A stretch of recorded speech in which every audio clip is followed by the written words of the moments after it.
Hello everyone, welcome to the GATE master. आज के इस वीडियो में मैं आपके साथ बीपीएससी लेक्चर एग्जाम जो 27 सितंबर को हुआ था उसका आंसर की शेयर करने जा रहा हूँ। ठीक है, जिसमें सिर्फ और सिर्फ सारे क्वेश्चन के आंसर आपको बताया जाएगा और कोई एक्सप्लेनेशन नहीं किसी का रहेगा। ठीक है, अगर एक्सप्लेनेशन चाहिए तो आप कमेंट बॉक्स में आप पूछ सकते हैं और बाकी टेलीग्राम चैनल ज्वाइन कर सकते हैं, वहाँ पे ट्राई किया जाएगा आपको एक्सप्लेनेशन देने का किसी भी क्वेश्चन का। ठीक है, तो इस वीडियो में किसी भी क्वेश्चन का आपको एक्सप्लेनेशन नहीं मिलेगा, सिर्फ और सिर्फ आंसर मिलेगा।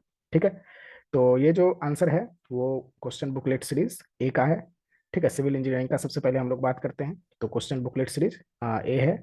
और इसमें एक इस बार से कुछ चेंजेस आया आया हुआ है। उसमें ये है कुछ चेंजेस कि हो सकता है जो क्वेश्चन जो है पहले इससे पहले जितने भी एग्जाम हुए थे असिस्टेंट प्रोफेसर और लेक्चरर के, उसमें फर्स्ट वो क्वेश्चन से लेकर 30 क्वेश्चन तक या फिर 40 क्वेश्चन तक, पहले जो इससे पहले 2015 में एग्जाम हुआ था उसमें 40 क्वेश्चंस, और बाकी इस बार जो एग्जाम हुआ था असिस्टेंट प्रोफेसर का उसमें क्वेश्चन नंबर 1 to 30 यहाँ तक जो था इंजीनियरिंग मैथमेटिक्स था। लेकिन इस बार जो है ऐसा कुछ फिक्स नहीं है कि क्वेश्चन नंबर 1 से 30 तक ही इंजीनियरिंग मैथमेटिक्स रहेगा। क्वेश्चन कुछ बहुत सारे चेंजेस किए गए हैं, यानी कि आपका क्वेश्चन जो है इंजीनियरिंग मैथमेटिक्स का पोर्शन कहीं भी हो सकता है। ठीक है, तो इस तरह से क्वेश्चन है। और यानी कि क्वेश्चन जो है वो सफल किया गया है और साथ ही ऑप्शन भी सफल किया गया है। ठीक है, यानी कि हो सकता है किसी क्वेश्चन क्वेश्चन बुकलेट में अगर कोई ऑप्शन ए में है तो हो सकता है दूसरे वाले में वो बी में रहे या फिर सी में रहे या फिर डी में रहे। ठीक है, तो ये सब आपको ध्यान देना है कि अगर मान लीजिए इस सीरीज का क्वेश्चन में किसी क्वेश्चन का ऑप्शन ए सही है तो हो सकता है वो आप में बी में रहे या सी में रहे या डी में रहे। ठीक है, तो इस बात का ध्यान रखते हुए आप जो है अपना आंसर मैच करेंगे। ठीक है, चलिए हम लोग स्टार्ट करते हैं। तो सबसे पहले जो है सिविल इंजीनियरिंग का ये सेशन है, और सिविल इंजीनियरिंग के बाद जो है हम लोग कंप्यूटर साइंस और फिर इलेक्ट्रॉनिक्स का हम लोग शेयर करेंगे आपके साथ। ठीक है, तो इसको क्वेश्चन में जो है टोटल 80 क्वेश्चन हैं और सबके सब इक्वल मार्क के हैं। टोटल 4 मार्क जो है 40 है, यानी कि सारे क्वेश्चन जो है 0.5 मार्क के हैं, कोई भी नेगेटिव मार्किंग नहीं था। तो इसीलिए सारे क्वेश्चन जो है आपको अटेम्प्ट करने थे। ठीक है, तो सबसे फर्स्ट क्वेश्चन जो है वो ये है कि आपका ये दो मैट्रिक्स दिया हुआ है। तो यहाँ पे 3x2 का मैट्रिक्स है और ए के बारे में पूछा जा रहा है ये किस ऑर्डर का मैट्रिक्स होना है ताकि जो प्रोडक्ट जो है फाइनल वो 3x3 का मैट्रिक्स मिले। तो इसका जो सही आंसर है वो हो जाएगा हमारा 2x3। ठीक है, 2x3 इसका सही आंसर हो जाएगा।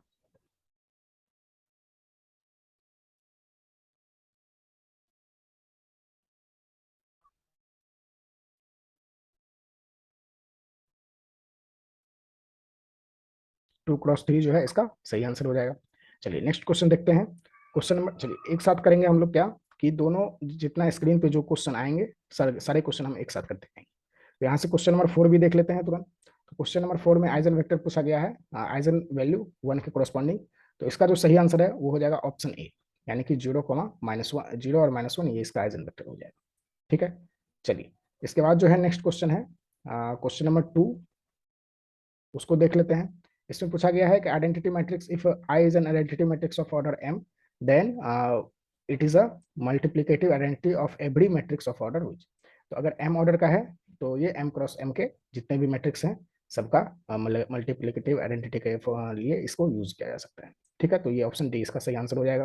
और उसके बाद नेक्स्ट क्वेश्चन है, तो ये कुछ 3 इक्वेशन है, नॉन होमोजीनियस इक्वेशन है।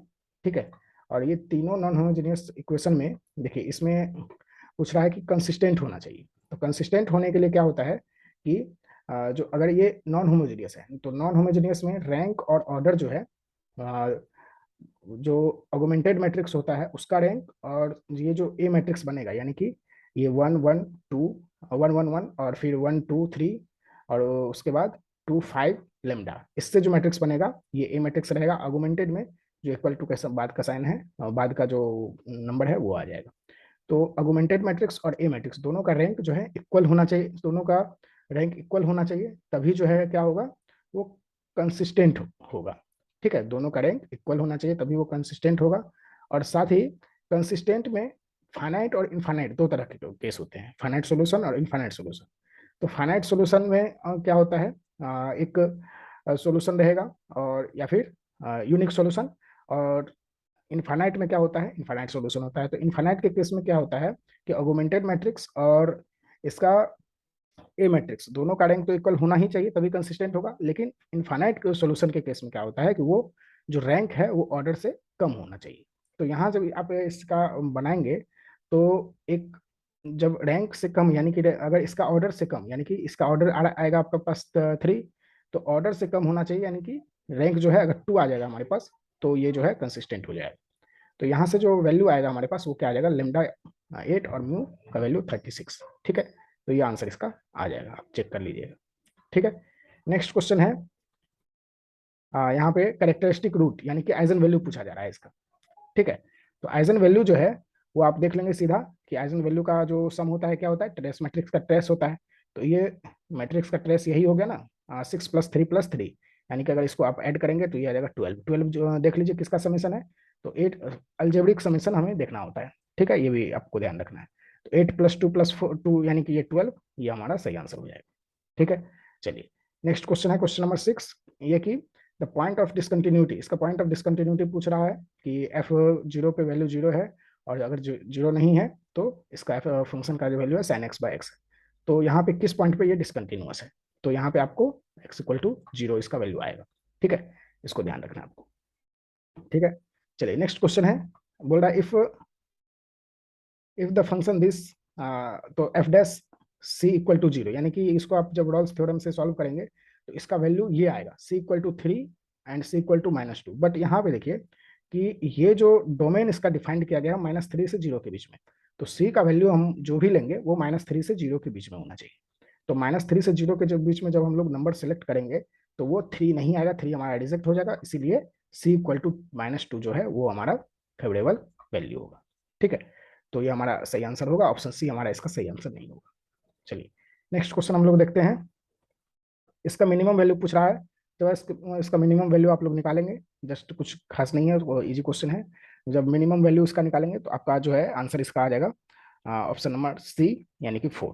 ठीक है, चलिए 12 का देखते हैं। तो 12 का जो आंसर है वो अगर आप निकालेंगे तो ये सॉल्यूशन इसका जो है ये आपका आ जाएगा ए, option number A.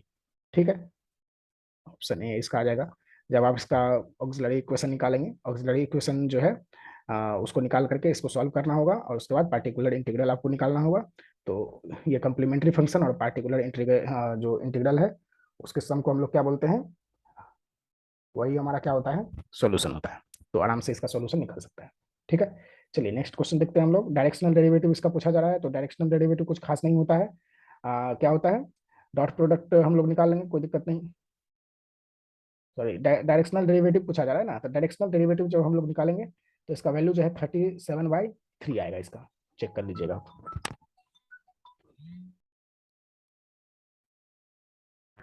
Next question है क्वेश्चन नंबर 13, इसका जब आप सॉल्यूशन निकालेंगे तो ये आपका आ जाएगा ऑप्शन बी। ठीक है, ऑप्शन बी इसका सही आंसर आ जाएगा। ठीक है, चलिए अगर किसी भी क्वेश्चन में डॉट हो या फिर आपको लगता है कोई आंसर गलत है तो आप कमेंट बॉक्स में उसका सही आंसर लिख सकते हैं। ठीक है, चलिए, हालांकि गलत आंसर बहुत कम चांसेस हैं कि गलत आंसर होगा, लेकिन फिर भी अगर आप रीचेक करके देखें, देख सकते हैं कि अगर कोई कहीं किस क्वेश्चन में अगर दिक्कत हो या फिर गलत लगे आंसर तो आप कमेंट बॉक्स में हमें बताइए। ठीक है, चलिए नेक्स्ट क्वेश्चन देखते हैं, क्वेश्चन नंबर 10, डाइवर्जेंस पूछा जा रहा है। तो डाइवर्जेंस के लिए कुछ खास नहीं है, इसका जो सही आंसर है वो आ जाएगा आपका ये 3। ठीक है, 1 + 1 + 1 3 आ जाएगा। ठीक है, उसके बाद 14 का जो सही आंसर है वो आ जाएगा ऑप्शन बी, -6x + 1/16। ठीक है, चलिए नेक्स्ट क्वेश्चन इसका देख लेते हैं। नेक्स्ट में है सॉल्यूशन इसी का पूछा जा रहा है। डिफरेंशियल इक्वेशन से बहुत ज्यादा क्वेश्चन पूछे गए हैं। ठीक है, डिफरेंशियल इक्वेशन से बहुत ज्यादा क्वेश्चन पूछे गए हैं, तो ये सब आपको जो है थोड़ा सा ध्यान देना है कि डिफरेंशियल इक्वेशन बहुत ज्यादा वेटेज था इस बार। चलिए इसका सॉल्यूशन हम लोग देखते हैं कि dy/dx है, हाँ e⁻x - 2y। तो इसका सॉल्यूशन क्या हो जाएगा, तो इसका जो सॉल्यूशन है वो हो जाएगा ऑप्शन सी। ठीक है, निकालेंगे जवाब तो इसका आंसर आ जाएगा आपके पास। ठीक है, चलिए नेक्स्ट क्वेश्चन देखते हैं, क्वेश्चन 15 है। तो क्वेश्चन 15 है तो इसका जो सही आंसर है वो हो जाएगा ऑप्शन बी 1/2 sin 2x। ठीक है, चलिए इसके बाद जो है क्वेश्चन नंबर है 16। 16 को देख लेते हैं हम लोग। क्वेश्चन नंबर 16 में पूछ रहा है कि जो फंक्शन होता है एफ एक्स जो फॉरियर एक्सपांशन में, तो which of the following is zero in if the function F x is even, हाँ फंक्शन अगर इवन हो तो कौन सा जो टर्म है वो यहाँ पे जीरो होगा, ठीक है, ए एन बी एन या फिर ए नॉट, या फिर कुछ भी जीरो होने का कोई दिक्कत नहीं है। तो इसका जो सही आंसर है वो है ऑप्शन बी, यानी कि बी एन जीरो हो जाएगा, ठीक है। चलिए इसके बाद देखते हैं क्वेश्चन नंबर 20। क्वेश्चन नंबर 20 का जो आंसर है वो हो जाएगा ऑप्शन ए, ठीक है। जनरल सॉल्यूशन जो है इसका वन डायमेंशनल डिफ्यूजन इक्वेशन का ये पूछा जा रहा है, ये हो जाएगा ऑप्शन ए। चलिए इसको भी देख लीजिएगा आप लोग। चलिए नेक्स्ट क्वेश्चन है क्वेश्चन नंबर 17। क्वेश्चन नंबर 17 में पूछा जा रहा है कि ये पार्शियल डिफरेंशियल इक्वेशन है तो इसका सॉल्यूशन क्या होगा। तो जब इसका सॉल्यूशन आप लोग निकालेंगे तो ये आ जाएगा option A cos 3x minus Y. चलिए नेक्स्ट क्वेश्चन हम लोग देखते हैं। क्वेश्चन नंबर 21 है, तो इसका जो क्या है मीन और मीडियन पूछा जा रहा है। तो मीन हम लोग सीधा निकाल सकते हैं सम करके और डिवाइड बाय 5 करेंगे, टोटल 5 नंबर है तो सम करके डिवाइड बाय 5 करेंगे, तो जब आप करेंगे तो ये आ जाएगा ऑप्शन और ए, सॉरी ये आ जाएगा 4 टाइम्स 0 5.2, यानी कि ये आ जाएगा मीन। और मीडियन, मीडियन क्या होता है, इसको एसेंडिंग ऑर्डर में लिखना होता है, इंक्रीजिंग ऑर्डर में। और फिर जो मिडिल टर्म होता है, यानी कि यहाँ पे ये देखिए असेंडिंग ऑर्डर में लिखा हुआ है, तो मिडिल टर्म क्या है 7, तो 7 इसका क्या हो जाएगा मीडियन। तो ये फाइनली ये जो है हमारा सही आंसर हो जाएगा 21 का, ठीक है। नेक्स्ट है क्वेश्चन नंबर 18। इसका जो सही आंसर है वो हो जाएगा, आप जब निकालेंगे इसका वेव इक्वेशन का जो है सुटेबल सॉल्यूशन ये पूछ रहा है, तो इसका जब सॉल्यूशन निकालेंगे तो ये आ जाएगा हमारा ऑप्शन सी, ठीक है, ऑप्शन सी इसका सही आंसर आ जाएगा। चलिए नेक्स्ट क्वेश्चन है mean and variance of Poisson's distribution. Question number 22 है। पॉइजंस डिस्ट्रीब्यूशन में आपको पता है कि मीन और वेरिएंस दोनों जो होता है वो लेमडा होता है, ठीक है, तो लेमडा होता है यानी कि इक्वल होता है, तो ये हमारा ऑप्शन बी इसका सही आंसर हो जाएगा। चलिए नेक्स्ट क्वेश्चन है find the Laplace equation value of the following potential field. Laplace equation value पूछा जा रहा है इस पोटेंशियल फील्ड का, इसका जो सही आंसर है वो हो जाएगा ऑप्शन बी यानी कि 2, ठीक है। नेक्स्ट को है कि probability of drawing N S और स्प्रेड और both from a deck of card, यानी कि अगर एक डेक ऑफ कार्ड है, यानी कि एक डेक ऑफ कार्ड में कितने टोटल कितने कार्ड होते हैं, तो 52, और फेवरेबल हमारा कितना आ गया, टोटल स्प्रेड हो गया 13 और टोटल एस हो गया 4, तो टोटल एस जो है 4 उसमें से एक एस जो है 13 स्प्रेड में चला गया है, तो हमारे पास टोटल फेवरेबल कितने हो जाएंगे 16, तो 16/52 ये सब करके भी आप निकाल सकते हैं, तो 4/13 आ जाएगा। और दूसरा तरीका है इसको निकालने का कि देखिए एस और स्प्रेड और बोथ ये पूछा जा रहा है, यानी कि एक तरह से समझ सकते हैं कि एस को अगर हम ए से लिखें और स्प्रेड को एस से लिखें तो पी और probability of A union S पूछा जा रहा है, तो ये क्या हो जाएगा probability of A plus probability of B minus probability of A intersection S, ठीक है, probability of A plus probability of S minus probability of A intersection S, तो इस तरह से भी आप इसको निकाल सकते हैं, तो ये भी इधर से भी आपका आंसर जो है वो आएगा 4/13, ठीक है। चलिए नेक्स्ट क्वेश्चन देखते हैं हम लोग, क्वेश्चन नंबर 24। 24 में क्या है कि बोल रहा है कि addendum variable x has the following probability function, ये प्रोबेबिलिटी फंक्शन दिया हुआ है, तो के का वैल्यू पूछा जा रहा है। इसका सिंपल सा आंसर है कि जब आप इसको ऐड करेंगे सबको तो इसका वैल्यू कितना होना चाहिए 1 आना चाहिए, तो आप इसको ऐड करेंगे तो ये आ जाएगा 10k² और प्लस आप देखेंगे 3 2 5 5 और 8 8 + 1 9, यानी कि 10k² प्लस 9k = 1, ठीक है, ऐसे आपको करना है। जब इस क्वाड्रेटिक इक्वेशन को सॉल्व करेंगे आप तो दो वैल्यू आएगा आपके पास, एक आएगा -1 और दूसरा आएगा 1/10, लेकिन ये क्या है के है क्या, तो के जो है वो प्रोबेबिलिटी है, प्रोबेबिलिटी कभी वो माइनस में नहीं होगा, ठीक है, तो यहाँ पे -1 जो है हमारा वैल्यू रिजेक्ट हो जाएगा और 1/10 हमारा वैल्यू हो जाएगा, तो यानी कि ऑप्शन ए जो है बी जो है हमारा इसका सही आंसर हो जाएगा, ठीक है।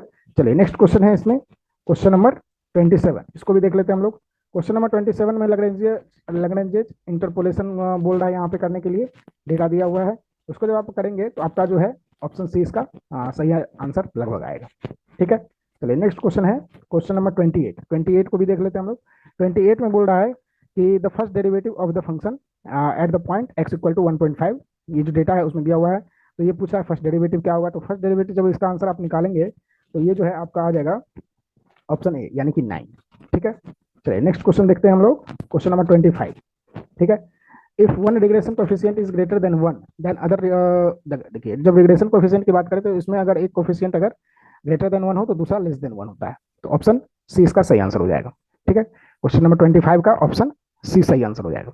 चलिए नेक्स्ट है 29, the highest order of polynomial integrand for which Simpson's 1/3 rule of integration is exact. तो आपको पता है कि जो सिम्पसन्स वन थर्ड रूल होता है, वो थर्ड ऑर्डर के जो इक्वेशन होते हैं, इंटीग्रेशन होते हैं, वहां तक ये एग्जैक्ट वैल्यू देता है। ठीक है। और ट्रेपेजॉइडल मेथड की बात करें तो वो जो है फर्स्ट ऑर्डर तक एग्जैक्ट वैल्यू देता है, तो इसको आपको ध्यान रखना है। ठीक है। नेक्स्ट क्वेश्चन है कि Newton Gregory forward interpolation method formula can be used. ठीक है। तो ये फार्मूला जो है यूज किया जाता है कब, तो ये सब इक्वली स्पेस इंटरवल रहे तब हम लोग यूज करेंगे इसको। ठीक है। तो ऑप्शन ए जो है इसका सही आंसर हो जाएगा। 30th क्वेश्चन है, उसमें जब आप यहाँ पे ऑर्डिनरी डिफरेंशियल इक्वेशन, इसको जो है रंगाकुटा मेथड से आप इसको सॉल्व कर सकते हैं। इसका जो सही आंसर है वो आ जाएगा आपका ऑप्शन ए, 0.8200। ठीक है, 0.8200। तो ये हो गया मैथमेटिक्स का पोर्शन, जिसमें आपको सारे क्वेश्चन के आंसर आपको बता दिए गए हैं, आप अपना आंसर मैच कर सकते हैं। चलिए नेक्स्ट है अब जो सिविल इंजीनियरिंग का पोर्शन है, उसमें हम लोग चलते हैं, और उसमें सिर्फ और सिर्फ आपको आंसर बताया जाएगा। ठीक है, बाकी आप लोग देख लीजिएगा। 31st क्वेश्चन है सिविल इंजीनियरिंग वाले पोर्शन में कि ये जो पी वाई गामा भी स्क्वायर बाई 2g और ये जेड, ये क्या है। बर्नौली इक्वेशन में ये सब चीज जो रहता है, तो ये प्रेशर हेड भी है, वेलोसिटी हेड भी है, और पोटेंशियल हेड भी है। इसको हम लोग स्टैटिक हेड, काइनेटिक हेड और डायटम हेड भी बोलते हैं। तो ये हमारा ऑप्शन सी इसका सही आंसर हो जाएगा। तो 34th क्वेश्चन है कि जो चेजेस में कोफिशिएंट होता है सी, उसका डायमेंशनल फार्मूला क्या होता है। तो जब आप सी रूट भी equal to C root R S से निकालेंगे तो उसका डायमेंशनल फार्मूला ये आ जाएगा आपके पास, L half T minus one. चलिए नेक्स्ट है क्वेश्चन नंबर 32 कि in a real fluid towards the direction of flow for a varied flow the specific energy क्या होता है, ऑलवेज डिक्रीज होता है। ठीक है, इसको ध्यान में रखना है। तो उसके बाद बोल रहा है क्वेश्चन नंबर 35, इसका जो सही आंसर है वो आप देख लीजिएगा कि centre of pressure is always below the centre, ये सही है। सेंटर ऑफ प्रेशर जो है सीपी, वो हमेशा सीजी से नीचे ही होता है। और जब हमारा डेप्थ इंक्रीज होता है तो सेंटर ऑफ प्रेशर जो है सेंट्रॉइड की तरफ शिफ्ट होता है। तो ये दोनों ऑप्शन सही हो गया, यानी कि ऑप्शन सी हमारा सही आंसर हो जाएगा। ठीक है। चलिए नेक्स्ट क्वेश्चन है, उसको भी हम लोग देख लेते हैं। बोल रहा है कि the stream function in 2D Sai दिया हुआ है 2xy, तो वेलोसिटी पोटेंशियल फंक्शन जो है 5 पूछा जा रहा है यहाँ पे। जब इसका वैल्यू पूछा निकालेंगे तो आएगा आपका option A, X square minus Y square plus C. ठीक है। चलिए नेक्स्ट क्वेश्चन है, उसको देख लेते हैं हम लोग। बोल रहा है कि the curing period for OPC. ठीक है, ओपीसी का क्यूरिंग पीरियड जो है पीसीसी से कम होता है या ज्यादा होता है। तो ओपीसी का ध्यान में रखना है आपको कि ओपीसी का जो क्यूरिंग पीरियड होता है वो पीपीसी से कम होता है। ठीक है, ये ध्यान रखना। चलिए नेक्स्ट क्वेश्चन है 33। जब आप इसको सॉल्व करेंगे, देखिए एक टैंक है 21 मीटर हाइट का, और ऑरिफिस एरिया इसका दिया हुआ है कितना, बॉटम से 1 मीटर हाइट पे है ऑरिफिस लगा हुआ, और इसको सडनली ओपन किया गया। तो पूछ रहा है कि इसमें पूछा जा रहा है कि जो ट्रॉली है उस पर कितना फोर्स लगेगा, प्रोपेलिंग फोर्स एफ, वही निकालने के लिए पूछा जा रहा है, बोला जा रहा है यहाँ पे। और सी दिया हुआ है कोएफिशिएंट ऑफ डिस्चार्ज यहाँ पे 0.6 दिया हुआ है, जी का वैल्यू आपको 10 यहाँ पे यूज करना है। तो जब आप इसको निकालेंगे तो आपके पास आ जाएगा इसका फोर्स, जो प्रोपेलिंग फोर्स है उसका वैल्यू 14.4 न्यूटन। ठीक है। चलिए नेक्स्ट क्वेश्चन देखते हैं हम लोग, question number 38। About 80% of mass of atmosphere is contained in, यानी कि जो एटमोस्फेयर है उसका 80% मास किसमें होता है, ट्रोपोस्फेयर में। ठीक है। चलिए नेक्स्ट है the infrared portion of EMR lies between, जो इंफ्रारेड पोर्शन होता है इलेक्ट्रोमैग्नेटिक रेडिएशन का, तो वो किसमें लाई होता है। वो ऑप्शन, इसका जो सही आंसर है वो आ जाएगा ऑप्शन सी। ठीक है, ऑप्शन सी, यानी कि 0.7 माइक्रोन से 14 माइक्रोन तक। उसके बाद 41st क्वेश्चन है कि according to IS 800 2007 physical properties of structure steel. ठीक है, ग्रेड के को ध्यान में नहीं रखना है यहाँ पे, ग्रेड को अलग रखना है, उसके अलावा जो है बाकी कौन सा प्रॉपर्टी जो है सही है। ठीक है, जैसे कोफिशिएंट ऑफ थर्मल एक्सपांशन है 12 इंटू 10 टू द पावर, देखिए यहाँ पे -6 होता है लेकिन यहाँ पे +6 दिया हुआ है, तो ये जो हो जाएगा ये क्या हो जाएगा, गलत हो जाएगा। और बाकी यूनिट मास कितना होता है, डेंसिटी 7850 kg/m3 सही है ये। और modulus of elasticity 2 into 10 to the power 5, और Poisson ratio 0.3। Modulus of rigidity जब आप निकालेंगे यहाँ से पॉइजन रेशियो दिया हुआ है, और यहाँ पे ई का वैल्यू भी दिया हुआ है, तो जब आप निकालेंगे तो जी का भी वैल्यू जो है यहाँ यही आएगा आपके पास। तो हमारा ऑप्शन कौन कौन सा हो गया, 2 3 4 5, 2 3 4 5 देख लीजिए, ऑप्शन बी में है, तो ऑप्शन बी हमारा इसका सही आंसर हो जाएगा। ठीक है। चलिए नेक्स्ट क्वेश्चन है, next question, question number 40। Question number 40 का जो आंसर है वो हो जाएगा आपका ऑप्शन ए। ठीक है, देख लीजिएगा आप लोग। अगर किसी ने इसका सॉल्यूशन अगर आप लोग बनाए हैं तो आप लोग टेलीग्राम में जो ग्रुप है उसमें आप लोग शेयर कर सकते हैं। ठीक है, इसका सॉल्यूशन। बाकी क्वेश्चन नंबर 42 को देखते हैं हम लोग। क्वेश्चन नंबर 42 में है कि स्लेंडरनेस रेशियो का वैल्यू पूछा जा रहा है जहां तक मेंबर जो है रिवर्सल ऑफ डायरेक्ट स्ट्रेस जहां तक होता है। तो इसका जो सही आंसर है वो हो जाएगा ऑप्शन ए 180। ठीक है, चलिए नेक्स्ट क्वेश्चन है question number 43। The highest displacement on a vertical photograph. ठीक है, highest displacement on a vertical photograph, इसका जो सही आंसर है वो क्या आ जाएगा? Option a. ठीक है, increases with horizontal distance increases from the principal point. ठीक है, ये इसका सही आंसर हो जाएगा। चलिए क्वेश्चन नंबर 43 हो गया। अब 46 को भी देखते हैं हम लोग। एक्सीडेंटल एरर जो होता है, don't follow any any definite mathematical law, यही सही है, इसका सही आंसर हो जाएगा ऑप्शन ए। चलिए नेक्स्ट क्वेश्चन है question number 44। Which of the following is not element of visual image interpretation. तो कौन सा विजुअल इमेज इंटरप्रिटेशन का जो है एलिमेंट नहीं है? ठीक है, ये पूछा जा रहा है। तो इसका जो सही आंसर है वो हो जाएगा ऑप्शन बी से। ठीक है, चलिए नेक्स्ट है 47। इसमें पूछा जा रहा है कि जो लिविंग वेजिटेशन जो होता है वो कौन सा कलर में दिखता है? तो ये इसका जो सही आंसर है वो होगा ऑप्शन डी रेड। ठीक है, उसके बाद है the minimum number of control point required for geo differencing the image with error estimation.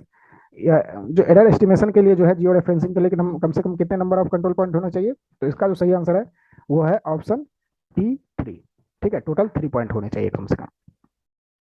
Next है कि 45 क्वेश्चन नंबर 45, इसका जो सही आंसर है वो जब आप देखेंगे तो कौन सा, ये 3 किलोमीटर है, ये 5 किलोमीटर है, दो टावर है। ठीक है, तो एक पॉइंट से 3 किलोमीटर 5 किलोमीटर डिस्टेंस है तो दिख रहा है। तो यहाँ जब आप देखेंगे तो इसका जो सही आंसर है वो हो जाएगा ऑप्शन ए। हाइट जो है ए का कम होगा बी के रेस्पेक्ट। ठीक है, चलिए नेक्स्ट क्वेश्चन है क्वेश्चन नंबर 49। जब इसको आप सॉल्व करेंगे तो इसका जो सही आंसर है वो हो जाएगा ऑप्शन ए 0p अपवर्ड। चलिए नेक्स्ट क्वेश्चन है उसको देखते हैं हम लोग question number 50। Based on IS code recommendation the effective flange width of T beam. T beam का flange width, effective flange width क्या होता है? तो L0/6 plus BW plus 6DF। तो ऑप्शन बी इसका सही आंसर हो जाएगा। ठीक है, चलिए नेक्स्ट क्वेश्चन देखते हैं हम लोग क्वेश्चन नंबर 51। क्वेश्चन नंबर 51 में पूछा जा रहा है कि the bond failure in RCC structure between concrete and steel. तो इसका जो सही आंसर हो जाएगा वो हो जाएगा option D all of the above. ठीक है, चलिए नेक्स्ट क्वेश्चन देखते हैं क्वेश्चन नंबर 53 52 सॉरी 52 है। तो 52 का जब आप लोग आंसर देखेंगे तो ये आ जाएगा कौन कौन सा इसमें, ये हो जाएगा आपका ऑप्शन सी। ठीक है, ऑल ऑफ द अबव। ठीक, चलिए नेक्स्ट क्वेश्चन देखते हैं हम लोग।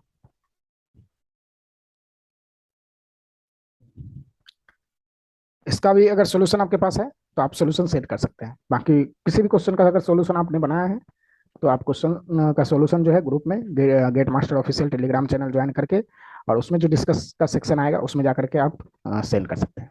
चलिए नेक्स्ट क्वेश्चन है क्वेश्चन नंबर 55। इसका जो सही आंसर है वो हो जाएगा ऑप्शन बी 1/√2। ठीक है, चलिए नेक्स्ट क्वेश्चन है उसको देखते हैं हम लोग क्वेश्चन नंबर 56।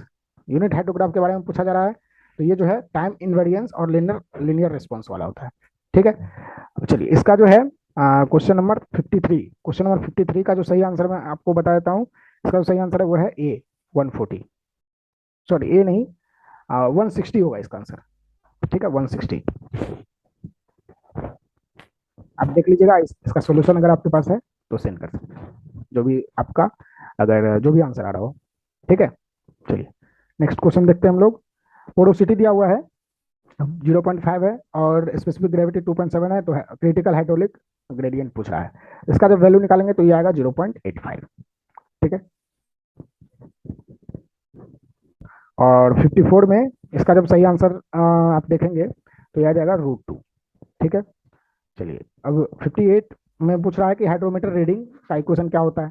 तो ये सब एक सीधा सिंपल होता है। ये सब क्या है, हाइड्रोमीटर रीडिंग है और ये सब करेक्शन है। तो ये इसका जो सही आंसर है वो हो जाएगा ऑप्शन ए इसका सही आंसर। चलिए नेक्स्ट क्वेश्चन है उसको देखते हैं हम लोग। पूछ रहा है 50 ग्राम ऑफ माइनस, ये 75 माइक्रोन है, ये सब देख लीजिए। और इसमें हाइड्रोमीटर रीडिंग के बारे में पूछा जा रहा है कि कितना हो जाएगा, देख लीजिए। तो स्पेसिफिक ग्रेविटी इतना है और calculate the coordinate of the point of grain size curve. तो इसका जब सही आंसर निकालेंगे 59 का तो इसका जो सही आंसर है वो हो जाएगा ऑप्शन ए। ठीक है, चलिए नेक्स्ट क्वेश्चन है, उसको देखते हैं हम लोग। क्वेश्चन नंबर 61, इसका जो सही आंसर है वो हो जाएगा ऑप्शन डी, 0.002 सेंटीमीटर पर सेकेंड। ठीक है, नेक्स्ट क्वेश्चन है क्वेश्चन नंबर 60, इसका जब आप सही आंसर, ये देखिए पिक्नोमीटर मेथड से स्पेसिफिक ग्रेविटी पूछा जा रहा है, तो इसका जब आप सही आंसर निकालेंगे तो ये आ जाएगा 2.62। और बाकी इसका ये क्वेश्चन नंबर 62 में कुछ दिया हुआ है parameter M B C V और ये गामा डब्लू। जब इसका आप लोग निकालेंगे तो इसका जो वैल्यू है, पूछ रहा है अल्टीमेट सेटलमेंट पूछ रहा है, तो इसका जब वैल्यू निकालेंगे तो ये आ जाएगा ऑप्शन ए। ठीक है, हाँ 62 का 0.08 आ जाएगा मीटर। ठीक है, चलिए नेक्स्ट क्वेश्चन देखते हैं हम लोग। 64 को देख लीजिए सबसे पहले। 64 में जब आप इसका आंसर निकालेंगे तो ये आएगा ऑप्शन ए। ठीक है, चलिए नेक्स्ट देखते हैं हम लोग। हाँ, ये मैच करने वाला देख लीजिए। तो मैच करने के लिए ग्रुप 1 ग्रुप 2 दिया हुआ है, pressure meter, static cone penetration test, standard penetration test, vane shear test. तो इसका जब आप सही आंसर से इसको मैच करेंगे तो इसका जो है आ जाएगा आपके पास स्टैंडर्ड पेनिट्रेशन का क्या हो जाएगा, number of blow. Standard penetration को नंबर ऑफ ब्लो से मैच कर देंगे। और ये जो स्टैटिक कोन पेनिट्रेशन टेस्ट है, इसको आप किससे मैच करेंगे, अनड्रेन्ड कोहेशन से। और वेंसियर टेस्ट को किससे मैच करेंगे, सॉरी इसको स्क्रीन, यहाँ पे सॉरी यहाँ पे स्टैटिक कोन पेनिट्रेशन को स्क्रीन असिस्टेंस से, और वेंसियर को अनड्रेन्ड कोहेशन निकालते हैं हम लोग। और बाकी जो प्रेशर मीटर है उससे हम लोग ये ईएम निकालते हैं। ठीक है, तो इससे आप लोग ऐसे कर सकते हैं। तो यहां से देखेंगे तो ऑप्शन ए हमारा सही आंसर हो जाएगा। ठीक है, यहाँ पे देखिए, यहाँ पे डबल ड्रेनेज वाला कंडीशन है। ठीक है, तो जब आप इसको इसका वैल्यू निकालेंगे तो ये आ जाएगा आपको 1200 दिन। ठीक है, 1200 डेज। और उसके बाद बोल रहा है कि the action of negative skin friction on the pile is to. ठीक है, इसका काम क्या होता है, तो ये पूछा जा रहा है यहाँ पे। तो इसका जो सही आंसर है वो हो जाएगा reduce allowable load on pile. ठीक है, अलाउएबल लोड पाइल का जो है वो रिड्यूस करता है। नेक्स्ट क्वेश्चन है क्वेश्चन नंबर 67, पूछ रहा है कि square footing is required to carry net load. Net load दिया हुआ है, डिटरमाइन साइज ऑफ फुटिंग पूछ रहा है, और डेप्थ ऑफ फाउंडेशन दिया हुआ है, टॉलरेबल सेटलमेंट दिया हुआ है, सॉइल इज सैंडी और एन का वैल्यू दिया हुआ है। ठीक है, तो वाटर टेबल बोल रहा है वेरी डीप है। तो साइज ऑफ फुटिंग यहाँ पे पूछा जा रहा है, तो साइज ऑफ फुटिंग क्या हो जाएगा यहाँ पे, साइज ऑफ फुटिंग आप जब निकालेंगे तो इसका आंसर हो जाएगा 2.5 बाई 2.5। ठीक है, अप्रोक्स यही आएगा। उसके बाद पूछ रहा है कि 69 में in transition curve up to 9 degree क्या होता है। जब आप ट्रांजिशन कर्व देखेंगे तो ट्रांजिशन कर्व में क्या होता है, स्ट्रेट लाइन से वो सर्कल सर्कल तक जाता है, यानी कि स्ट्रेट लाइन से का रेडियस होता है इन्फिनिटी, और वो जाता है आर तक, जो यानी कि जब लेंथ बढ़ता है तो रेडियस डिक्रीज होता है। तो यहाँ पे ऑप्शन ए वही कुछ बोल रहा है, the radius decreases as the length increases. ठीक है, तो ऑप्शन ए इसका जो है सही आंसर हो जाएगा। चलिए नेक्स्ट क्वेश्चन देखते हैं हम लोग। क्वेश्चन नंबर 70 बोल रहा है कि if the following are present in water the hardness cannot be removed by simple boiling. वैसा हार्डनेस जो सिंपल बॉइलिंग से रिमूव नहीं किया जा सकता उसको हम लोग क्या बोलते हैं, परमानेंट हार्डनेस। और परमानेंट हार्डनेस जो है वो सल्फेट, क्लोराइड और नाइट्रेट के कारण होता है, नाइट्रेट ऑफ कैल्शियम और नाइट्रेट ऑफ मैग्नीशियम दोनों के कारण, बाकी कार्बोनेट के कारण नहीं होता है। तो ये हमारा क्या हो जाएगा, 1 2 3 4 इसका सही आंसर हो जाएगा। तो 1 2 3 4 देख लीजिए किस ऑप्शन में है, तो ऑप्शन बी में है। ठीक है, तो ऑप्शन बी इसका सही आंसर हो जाएगा। चलिए नेक्स्ट क्वेश्चन है, उसको भी देख लेते हैं हम लोग। क्वेश्चन नंबर 68, तो क्वेश्चन नंबर 68 में दिया हुआ है कि इसको जब आप निकाल लेंगे तो आपका जो है आंसर आ जाएगा, आपका देख लीजिएगा क्वेश्चन नंबर 68 का आंसर 878 किलो न्यूटन। ठीक है, चलिए नेक्स्ट क्वेश्चन देख लीजिए। नेक्स्ट क्वेश्चन है क्वेश्चन नंबर 71। 71 का जो है आंसर देखिए, सीबीआर वैल्यू निकालना है, तो सीबीआर में डिमोल्डेड सॉइल यूज किया जाता है और लेबोरेटरी में, तो ये हमारा ऑप्शन ए इसका सही आंसर हो जाएगा, वही आईआरसी का वही कहना है। ठीक है, सॉफ्टनिंग पॉइंट नेक्स्ट है 73। सॉफ्टनिंग पॉइंट हम लोग किससे निकालते हैं, तो रिंग एंड बॉल टेस्ट से। ठीक है, तो ये हमारा इसका सही आंसर हो जाएगा। चलिए नेक्स्ट है कि 72, क्वेश्चन नंबर 72। तो 72 का जब आप आंसर निकालेंगे तो इसका जो है ये आ जाएगा ऑप्शन ए 65.5। ठीक है, नेक्स्ट है, इसको आप लोग निकाल करके देख लीजिएगा, अगर कुछ चेंज आ रहा हो तो आप बताइएगा, ठीक है, कमेंट बॉक्स में भी। और इसका सॉल्यूशन आप टेलीग्राम के टेलीग्राम का जो ग्रुप है उसमें आप लोग शेयर कर सकते हैं, या फिर व्हाट्सएप ग्रुप में है तो वहां भी शेयर कर सकते हैं, ठीक है। चलिए नेक्स्ट क्वेश्चन देखते हैं हम लोग। 74 नंबर क्वेश्चन। 74 नंबर क्वेश्चन का जो आंसर है वो जब आप निकालेंगे तो ये आपका आएगा लगभग 5.7, ठीक है, 5.7 है, ठीक है। चलिए, किसी भी क्वेश्चन में कोई दिक्कत हो तो आप लोग का कमेंट बॉक्स में बता सकते हैं, या फिर व्हाट्सएप ग्रुप में भी इसका आंसर शेयर कर सकते हैं। चलिए, उसके बाद 75 नंबर क्वेश्चन है कि water borne disease are caused bye.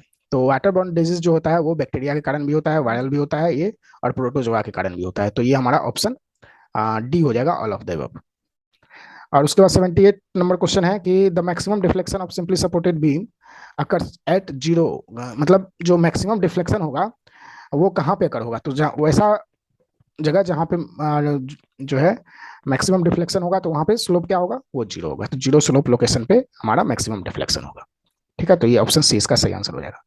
76 number question है, इसमें देखिए सर्विस कनेक्शन में क्या क्या होता है। देखिए, सबसे पहले क्या होता है, फुरल होता है, और उसके बाद गुस्निक होता है, और उसके बाद स्टॉप कॉक होता है, फिर उसके बाद वाटर मीटर लगा होता है। तो ये हमारा ऑप्शन ए इसका सही आंसर हो जाएगा। उसके बाद पूछ रहा है कि 79 नंबर क्वेश्चन में disinfection of water result in. तो डिसइंफेक्शन जब वाटर का किया जाता है तो उसमें क्या होता है, तो जो डिजीजेज वाले बैक्टीरिया होते हैं उसको मारा जाता है। तो ये किलिंग ऑफ डिजीज बैक्टीरिया, ये इसका सही आंसर हो जाएगा। क्वेश्चन नंबर 77 है, इसको देख लेते हैं हम लोग। The formation of BOD assimilation in stream should include. तो यहाँ पे पूछा जा रहा है कि इसमें कौन सा ऑप्शन सही है। तो इसका जो सही आंसर है वो हो जाएगा हमारा ऑप्शन ए, ठीक है। ऑप्शन ए इसका सही आंसर हो जाएगा, यानी कि बीओडी रेट इज कांस्टेंट, ठीक है। नेक्स्ट क्वेश्चन है question number 80। Activated carbon are used for. Activated carbon किसके लिए यूज किया जाता है, तो ऑर्डर रिमूव करने के लिए, जो गंध होता है उसको रिमूव करने के लिए एक्टिवेटेड कार्बन यूज किया जाता है। तो इस तरह से हमारा जो 80 क्वेश्चन है टोटल सिविल इंजीनियरिंग वाले पोर्शन के 50 क्वेश्चंस, और इंजीनियरिंग मैथमेटिक्स के टोटल 30 क्वेश्चन, उसके आंसर आपके साथ हमने शेयर कर दिया है। उम्मीद करते हैं आपको सही लगा होगा। बाकी अगर आपको सही लगा है तो वीडियो को लाइक जरूर कीजिए, सारे दोस्तों के साथ शेयर जरूर कीजिए, और चैनल पर पहली बार हैं या फिर इससे रिलेटेड अपडेट आपको रेगुलर चाहिए तो चैनल को सब्सक्राइब जरूर कीजिए, ठीक है। बाकी मिलते हैं हम लोग नेक्स्ट वीडियो में, जिसमें हम लोग जो है नेक्स्ट पेपर का जो सोल्यूशन है वो भी शेयर करेंगे, और बाकी और भी बातें करेंगे, ठीक है। आज के लिए इतना ही। Thank you everyone, thank you so much. कोई भी इससे रिलेटेड कोई क्वेरीज हो तो आप हमें कमेंट बॉक्स में लिख सकते हैं, ठीक है। Okay, thank you.